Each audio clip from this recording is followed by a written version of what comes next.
Welcome to the Semi-Interesting Podcast, where we explore some of the unique legal issues in the global semiconductor industry. My name is Nathaniel Lusak. I'm an IP attorney at the law firm of Hodgson Russ, and one of your hosts. My name is Elizabeth Morris. I'm an IP attorney and the Director of Intellectual Property and Products at Pure Storage in Santa Clara, California, and I am one of your hosts. Picture this scenario. You spend tens of millions of dollars on R&D, and then you spend even more millions of dollars on your IT structure, both software and personnel. And after all of that, you spend thousands and thousands of dollars on IT training so that your employees can avoid phishing schemes and know how to handle confidential information with care. After all of that, you receive instructions to send an email that includes all the company financials, the product roadmap for the next few years, and a detailed technical summary of all products currently under development. And the recipient of that email is supposed to be someone with a Hotmail or an AOL email address. And you say yes. You send that email because the person behind that other email address is a board member or a consultant. Obviously, that flies in the face of some of that very expensive IT training that your company was paying for. We're joined today by Charlotte Edwards from the security firm CyberWolf to explore some of the risks with this situation and to discuss best practices for handling sensitive information with board members and consultants. Charlotte, thanks for joining this episode of the podcast. To start us off today, could you please introduce CyberWolf and yourself? Hi, Nathaniel. Hi, Elizabeth. I'm absolutely thrilled to join you today at the podcast. CyberWolf indeed is a niche cybersecurity company, and we work and service VIP profiles in an enterprise context. So that means your C-suite, your board members, but also high net worth individuals and their families. I think the situation that you described perfectly gives the context in which we operate. So we offer personal cybersecurity. You could see us as the digital bodyguard for those people, because they typically have access to very sensitive, very valuable information, or they have direct access to wealth. So we see on one hand that there's a high rise on those very specific profiles in terms of attacks. And what we do is we complement whatever the company already has set in place, and we protect their personal assets, so their personal smartphones, tablets, laptops. And then me specifically, I relocated from Belgium to the US to lead the US branch here of CyberWolf, because as you can hear, I'm not American, I'm Belgian. So that's CyberWolf, and that's me in a nutshell.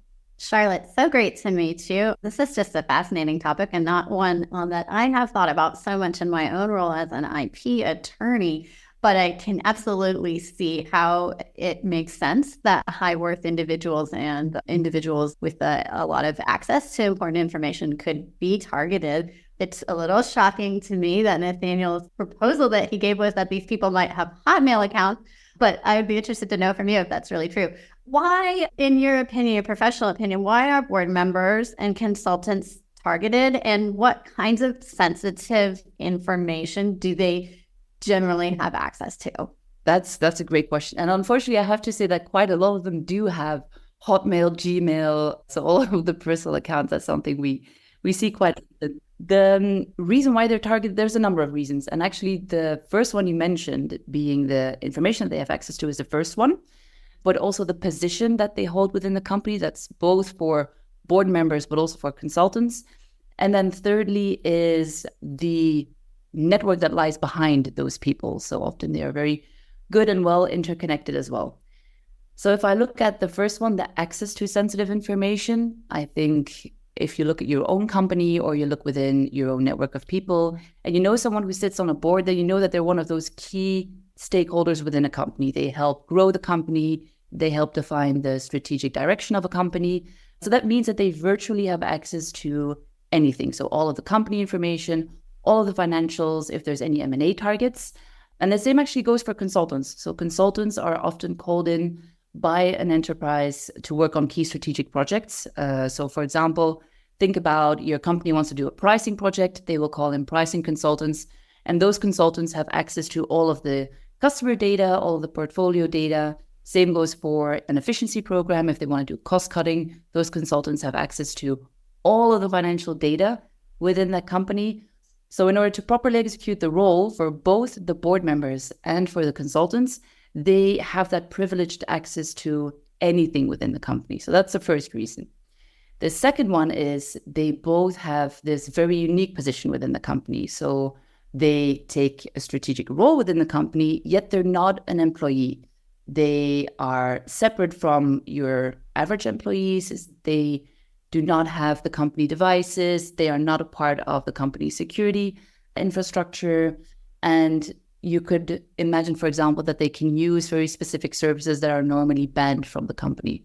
I think the obvious example there is ChatGPT, where I think a year ago you had Samsung, who actually had a big leak because you had some of their employees who used ChatGPT to check some source code or to convert a meeting recording into notes. And after that, of course, a lot of companies banned ChatGPT. So you have a lot of rules that are being set in place. But if you have that external position, you do not necessarily need to comply to those rules. So that's the second big reason. And then the third one, which is maybe a bit more applicable for board members rather than for consultants, is the network or the access to other people that lies behind them. A board member on average sits on 4 different boards. So you can imagine if you go to one specific board member, you actually have access to 3 other companies. And then within each of those companies, you have, again, a number of board members who, again, sit on average on 4 different boards. So the power of one person is actually exponential if you think about it in that way. So those are, I would say, the 3 main reasons why consultants and board members are often targeted. I know I was, well, half joking at least regarding the Hotmail or the AOL account in the scenario I laid out at the beginning, but why do board members and consultants tend to use all of their personal email addresses and personal devices when they're working with such sensitive and valuable information? Again, there's a number of reasons. It's not a black and white answer. I think the first one that we often see for both board members as for consultants is that there just simply is a lack of an alternative. Often companies just don't offer it to them. That could be because the company wants to have flexibility. That could be because a company wants to be cost conscious. There's a number of reasons you could think of why a company does not want to or doesn't give company devices to those people. But a second big one is convenience. We see that they like to keep that convenience. So think about the digital environment that you work on, and it gives them a lot of efficiency that they can keep on working in the digital environment that they know. So imagine you're a strong believer of Apple or Android as a device, and imagine that suddenly they ask you to switch to the other one. Imagine the friction that you feel when you had one device, suddenly you have to move to another environment. You're frustrated because you think, this is not working. I don't know where to find this. Or the same goes for an email account. You're used to working in Gmail, and suddenly you need to switch to Outlook. So that convenience part is a big one, is they have the sense that they can work better and more efficiently in an environment that they know. What we then also see within a company is often the higher you go in the hierarchy, the higher the security needs to be. The higher the security needs to be, the more friction it puts on that convenience as well, and the more those people push off security. So it's often that vicious circle as well that we see in terms of how higher up you go into the hierarchy. And then a third big reason that we see is, sadly enough, the not me syndrome. We probably all know someone who has been a victim of a hacking or an enterprise where there was an incident. Yet a lot of people have that reflection of, but that won't happen to me. That's something, you read it in the newspaper, but you cannot imagine that you would ever be the victim of anything like that. So those are a bit the reasons why we see that they have those personal devices, why they keep on using it. The big reasons of why it is risky is if you use that personal device, there's often very low or no security set in place for any of those devices.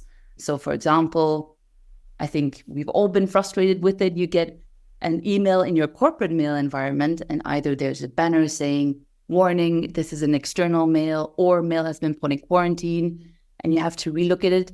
If you have that in a personal environment, you don't have that. You don't have that additional warning signs that make you aware or that make you rethink, should you click it, should you not click it? So you have that lower barrier of security on one hand. There's also a compliance issue. When you use a personal device, there's actually no visibility anymore in terms of what you do with those devices. Are people who should not be accessing your device, are they accessing it?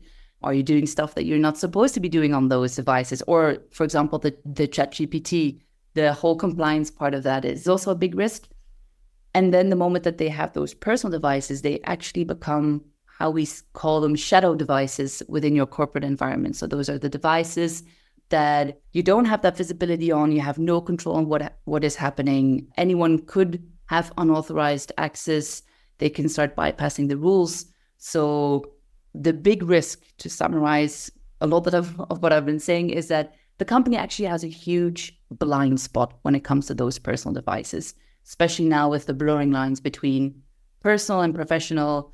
We've all done it, that we forwarded something to a personal device. It is a reality, but the risk is that gray zone is actually something where stuff could happen that should not be happening, and you only notice it when it is too late. It's really fascinating to think that, of course, as someone who maybe sits on 4 boards, right, and is pretty busy, would find it very irritating to maybe have a separate device for every one of those boards, and potentially be asked to use a different email system or a different service in order to access, the documents or such. I'm just thinking myself, okay, back to the place that Nathaniel put us at the beginning. I'm supposed to send this up. I'm supposed to send it to the Hotmail account, board member. What first came to my mind is, well, certainly you could maybe, all those financial documents, all those roadmaps, you could at least password protect them, right? What are the sort of low-hanging fruit? What are some of the best practices that people should be thinking about when they're sharing these kind of confidential and sensitive information with consultants and board members? Well, the good thing is that it's actually quite easy, because when people hear security or cybersecurity, they're shivering and they think, oh, this is a horrible topic. But the good news is that when you actually just implement the basics of security, those are all of your low-hanging fruits. You cover basically 80% of what you need to cover. It's no rocket science. The basic advice is that when you indeed need to send that mail to a board member, to a consultant, is use your official channels, use your official tools. They are there. They're set in place for a specific reason. So for example, if you work in a Google Suite environment, if you work in an Office 365 environment, use those environments and don't go bypassing them for efficiency or convenience reasons. And also implement some monitoring mechanisms where possible. So what I mean with that is, when you share documents, you can often tweak the settings in such a way where you can prohibit them from downloading, or that you get notifications in terms of who accesses it. So all of those things, they're very basic, but they're very easy to implement, and they will already get you a very long way. That's it in terms of really practices. If you do use your personal devices, it's always very good to be aware in terms of what you do on those devices. So for example, you are a consultant or a board member, you're traveling, avoid or don't connect to unsecure Wi-Fi networks. So for example, you're in the airport, we've all done it. If you then connect and you really need that access, at least be aware in terms of what you're accessing and what you're doing on those unsecure Wi-Fi networks, because there is a risk that you're taking whatever you do it. When you use a personal device, be aware of the mails you open and the links you click.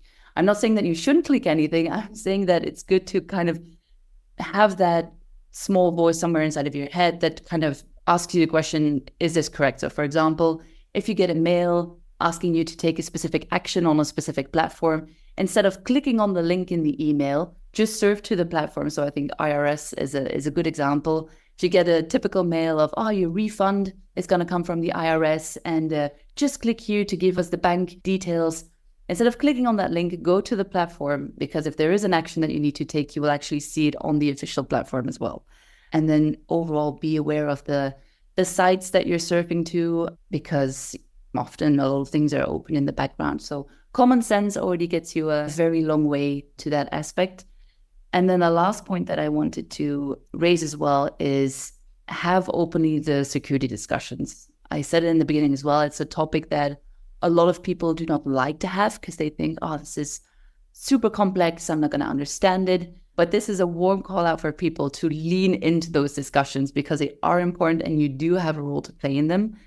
And then maybe specifically for security people, what I've seen that works very well to have that discussion with consultants, with board members, is do interactive exercises with them do tabletop exercises, give a consultant a data handling training, and then a very specific and real life example. What we always do is when we onboard someone on our services, we always do we call it a digital exposure check, where for an individual, we basically scan all of the channels that are there for everyone. So basically your 13-year-old child could do this. So you basically start by Googling the name of a person and you dig up what is all of the public information that is available of those people, just to have a view on what does their family look like, what does their professional environment look like. And what we then do is we actually compose an email that we show them. We say, look, if we would be a hacker or we would try to spearfish you, this is an email that we would specifically send to you. And it's always an email that's very targeted to their specific situation. So the example I want to describe was a person whose sister was very heavily involved with charity.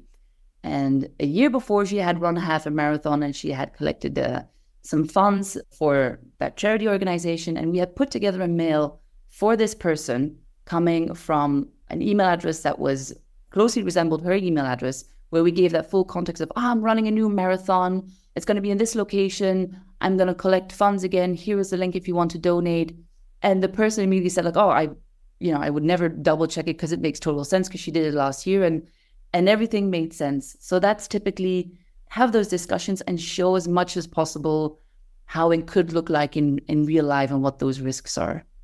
Wow. Yeah, I could imagine being this new board member and getting this email and being, completely tricked and then learning is sort of through example. Is that mostly how you do it? Or have you found that, your company is given time at board meetings to sort of do like general training? I mean, I feel like our board members are very limited in the amount of time that they probably want to give on certain board meetings. So I think that would be a challenge.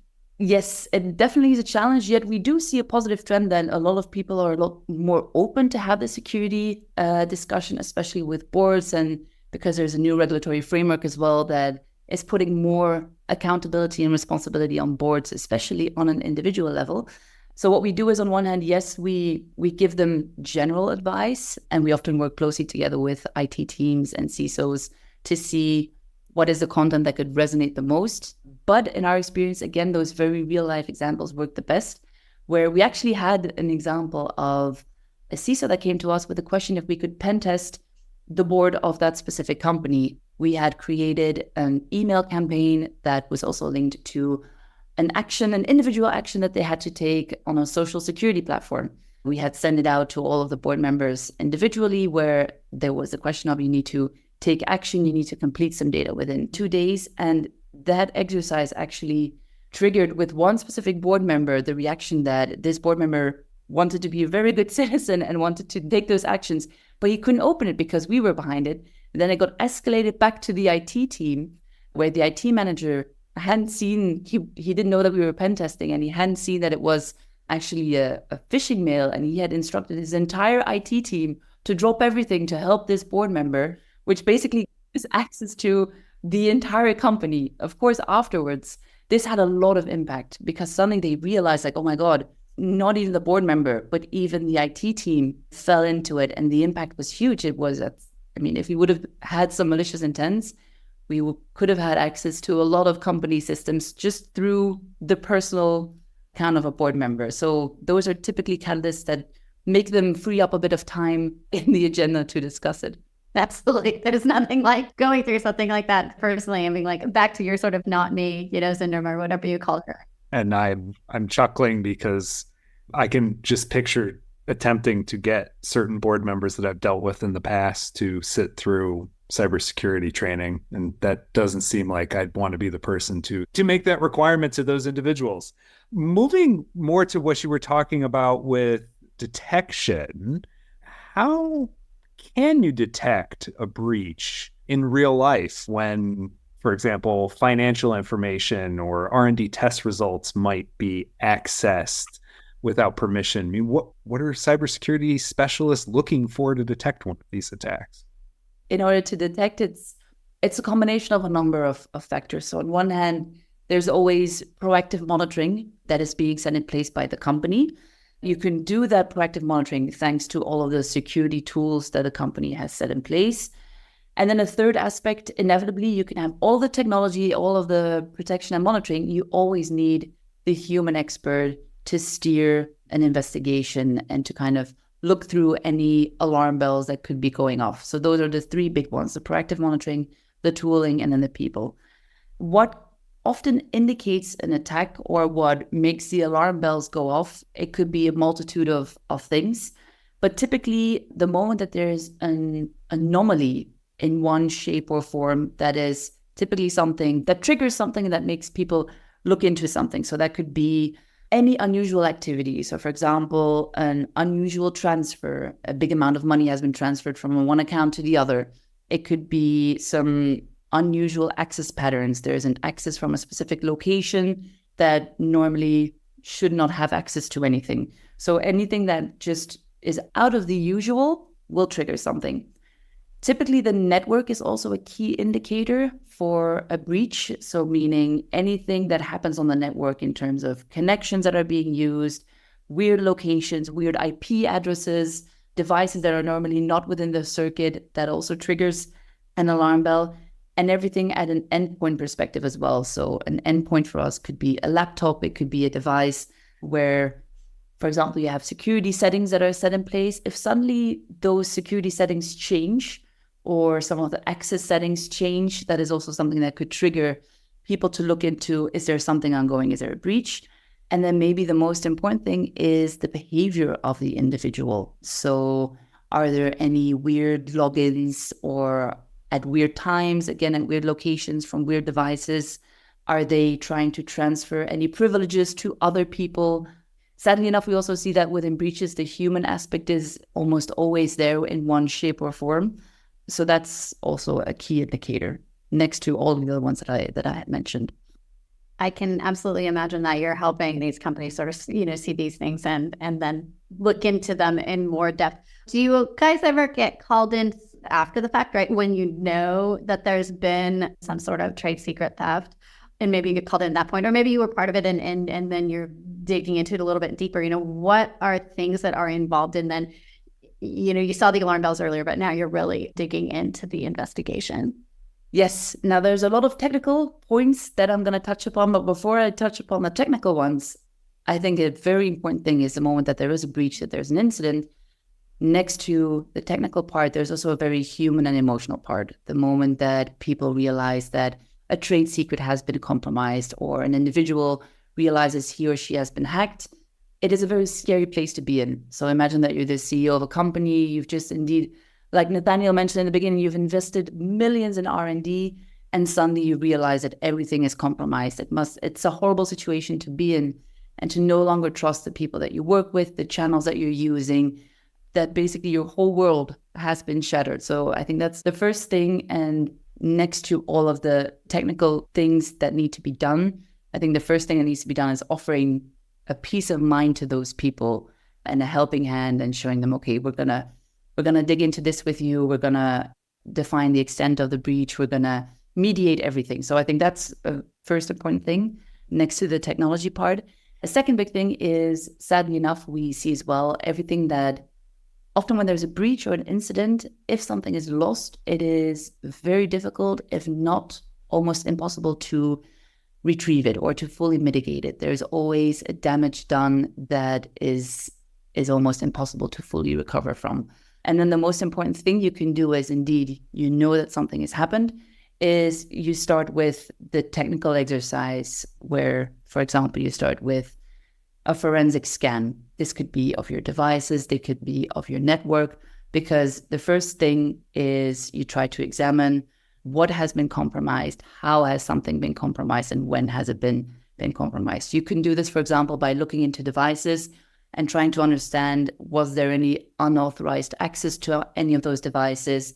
Which data was exfiltrated? How was it exfiltrated? So everything of forensic scanning is a very important one.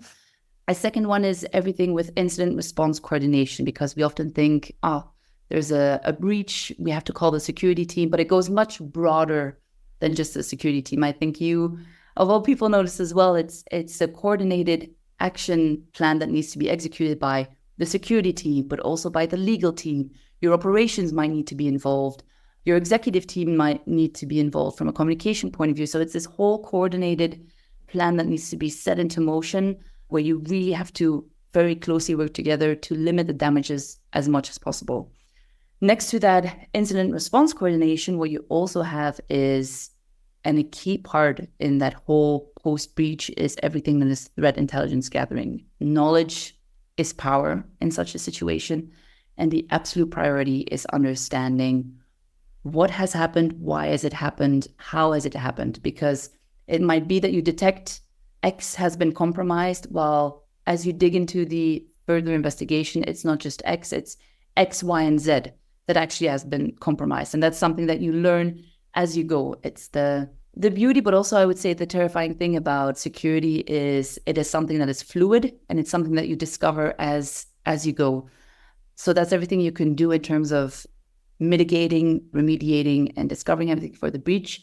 Then it all comes down to doubling down on moving forward, making sure that whatever happened, however it happened, that it doesn't happen again, and that you patch up as much as possible, that you pull up the guards as much as possible, so that you protect your company, your individuals, your product and your services as much as possible.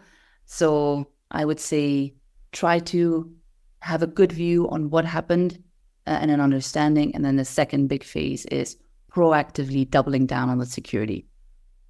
I can certainly imagine that after something happens, you probably have a much more enthusiastic group of people that are interested in protecting in the future. Yes. Unfortunately. Charlotte, some companies have a bring your own device policy even for their employees. Does that make it easier or harder to deal with other individuals who are probably bringing their own devices in security? It's definitely a trend that we see, the bring your own device. From a security perspective, it brings additional challenges, and there has to be willingness with the wider audience as well to accept additional or different security measures. So for example, a lot of companies work with mobile device management, where they, in a sense, still have a control in terms of what you can download, the accesses to specific applications, etc. So it's definitely a different approach where you do a bring your own device, because a lot of people do not want necessarily that a company can manage their personal device. Yet there's other solutions to mitigate that and to meet them halfway. But yes, bring your own device definitely brings new security challenges. Yet there's a lot of solutions set in place to make sure that they can still use their devices in a safe and a secure way. I've seen that at where I am right now. Like, I'm using my own device, but then it's almost like more secure in that there are these sort of maybe like two-factor authentication. I get on to something even on my computer, and then it says, before you can open a program, even on your work computer, you need to, approve it through a different device. Usually for me, it's my watch, which is actually kind of nice. So it's like, hey, is it really you? And I just click on my watch and say yes, it's me.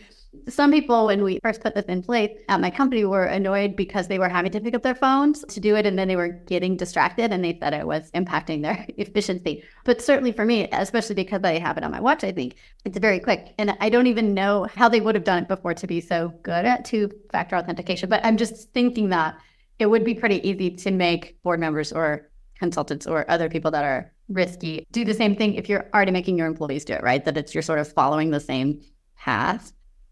It is, yet for your board members, because you have that exposure and you have the higher risk, the security measures that you set in place for your employees will not necessarily be sufficient for the ones that you have for your board members and for your executives.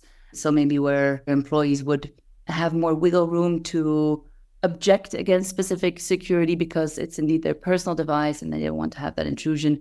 For board members, there's more at stake than with your average employee.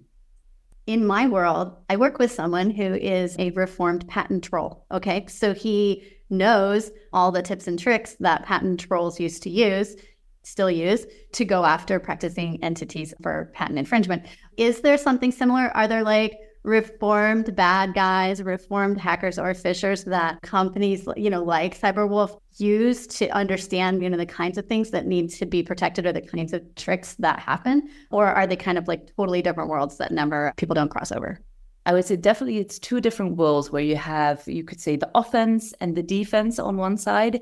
Yet you see, I would say, a spillover in both of those worlds where one cannot exist without the other one. And it goes the same for the evolution as well, because one of the two worlds evolves in a specific direction, the other one needs to follow as well. So there definitely is a spillover, both in terms of knowledge, but I would also say in terms of people. I think that you will always find individuals who before maybe potentially were a bad actor who now have switched to the defense side. And the same goes for knowledge as well. I had told myself not to use the buzzword, but I am going to use it because it's a very comprehensible example for everyone, is, for example, AI. You hear and you read so much about AI is here. It can be used for the bad. You have to be careful for deep fakes. They can manipulate your voice. You basically have to question everything and everyone that you see.